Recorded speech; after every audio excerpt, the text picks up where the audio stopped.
ভালোবেসে বিবাহ করে সংসার করেছেন, কিন্তু বর্তমানে যে সকল বাংলাদেশের অভিনেত্রী এখনো সিঙ্গেল মাদার হিসাবে টিকে আছে তাদেরকে নিয়ে আজকের ভিডিওতে আমরা আলোচনা করতে চলেছি।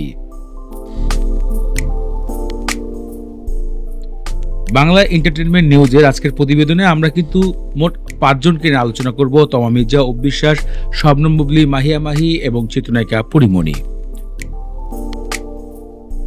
প্রথমে যদি কথা বলতে হয় তাহলে আসে সিনিয়র নায়িকা অপবিশ্বাস 2008 সালে গোপনে বিয়ে করেছিলেন বাংলাদেশের মেগাস্টার শাকিব খানকে। গোপনে সংসার করেছেন, কিন্তু 2018 সালে সন্তানকে নিয়ে বেসরকারি একটি টিভি চ্যানেলে হাজির হয়ে তিনি গণমাধ্যমকে জানিয়ে দিয়েছিলেন। তারপর থেকে তিনি সিঙ্গেলই রয়েছেন, আসলে সংসারটা ওইভাবে টেকেনি।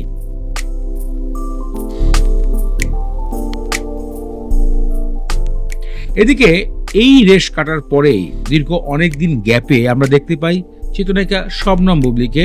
তারা নাকি 2018 সালে বিয়ে করেছে, 2020 সালে তাদের সন্তান হয়েছে, কিন্তু 2022 সালে ফেসবুকে এসে খবরটি গণমাধ্যমে ছড়িয়ে দেন এবং তারপরেই যেন শাকিব খানের দ্বিতীয় বিয়ের গল্প গণমাধ্যমে রয়ে যায়। চিত্রনায়িকা অপবিশ্বাস এবং শবনম বুবলী এখনো কিন্তু সিঙ্গেল মাদার হয়ে আছেন তাদের সন্তানকে নিয়ে।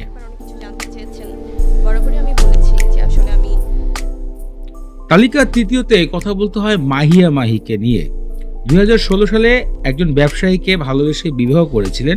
5 বছর সংসার ভেঙে 2021 সালে তিনি গাজীপুরে রাজনীতি করা একজন ব্যবসায়ী ব্যক্তি রকিব সরকারকে বিয়ে করেছিলেন, যেখানে তার একজন ছেলে হয়। সেই সন্তানকে নিয়েও সেই সংসার যেন কিছুদিনের মধ্যেই ভেঙে যায়। তারপর থেকেই সিঙ্গেল মাদার হিসাবে আবারও অভিনয় পাড়ায় ফিরে এসেছেন। এর মধ্যে তিনি হজ এবং অন্যান্য অনেক কাজ করেছেন, যেগুলো দর্শকদেরকে বেশ আকর্ষণ করেছেন।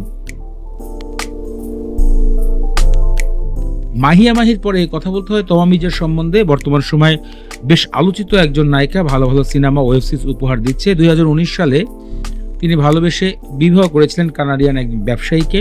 তবে সেই সংসার 2021 সালে ইতি টেনে ভালো বন্ধুত্বের সম্পর্ক দিয়ে এখনো সিঙ্গেল হিসাবেই রয়েছেন তমা মির্জা।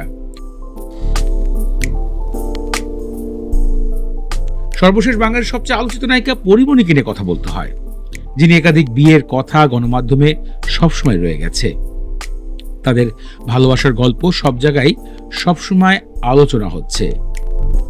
তবে তার বিবাহর একটি বিষয়ে সবাইকে নজর কেড়েছে, তা হচ্ছে শরীফুল রাজের সাথে বিয়ে করার বিষয়। তাদের সংসারটা খুব বেশি দিন হয়নি, তবে সেই সংসারে কিন্তু রাজ্য নামক এক সন্তান আসে এবং তাদের ভালোবাসার স্মৃতি হিসাবে পরীমণি মনে করে এইটুকুই সীমাবদ্ধ। এদিকে পরীমণি যেমন সিঙ্গেল রয়েছে, অভিনেতা শরীফুল রাজও ঠিক সিঙ্গেলই রয়েছে।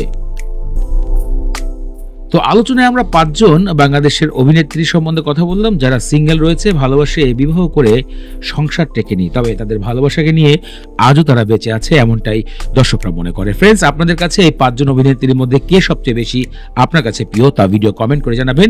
এরকম আরো ইন্টারেস্টিং বিষয় জানার জন্য আমাদের ইউটিউব চ্যানেলটি সাবস্ক্রাইব করে পাশে থাকা বেল বাটন প্রেস করে দিন।